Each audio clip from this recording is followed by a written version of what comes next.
The dying words of the thief on the cross was, "Remember me."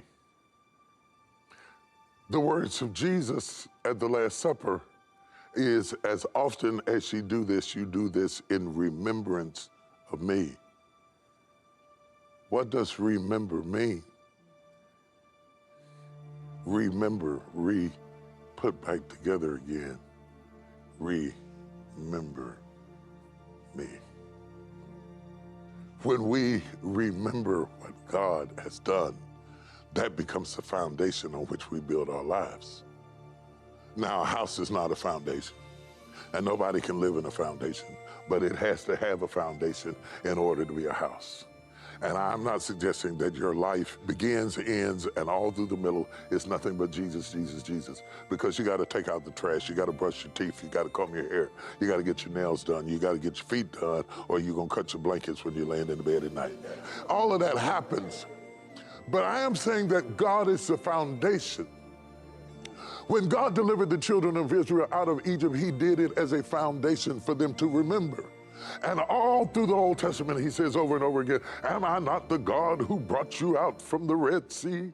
Am I not the God who brought you out by my own hand and my strong arm?" It becomes a point of reference to which you face the future, remembering what he did in the past, remembering it, putting it back together again, again, and again, and recreating it as a point of reference to fight from, to stand from, to drive from, to preach from, to teach from.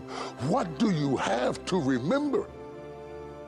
It's important that you have something to remember, something on God's resume that you know that he did for you.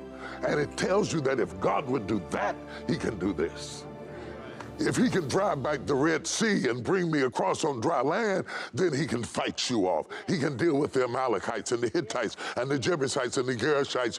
God does certain things so you will have something to remember, a point of reference to which you build your life upon, and you stand on it and you say, "I'm not sure about this and I'm not sure about that, but this one thing I do know." You have to know this. You have to know this in your knower. You have to know this when your girlfriend doesn't know it, when your prayer warriors don't know it, when your children don't know it, when your mama doesn't know it. Something that you know becomes the catalyst against the trials, against the traumas, against the sleepless nights, against the virus, against the crisis, against the times that we're living in.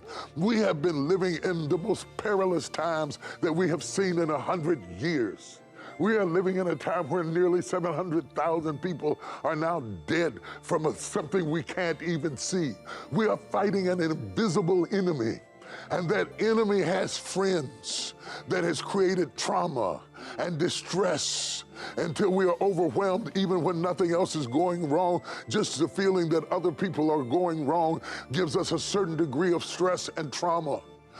How do we stand up against this unseen foe we fight right now? Of course we need to do everything we can to protect ourselves from the virus. But I'm not just talking about the virus, I'm talking about your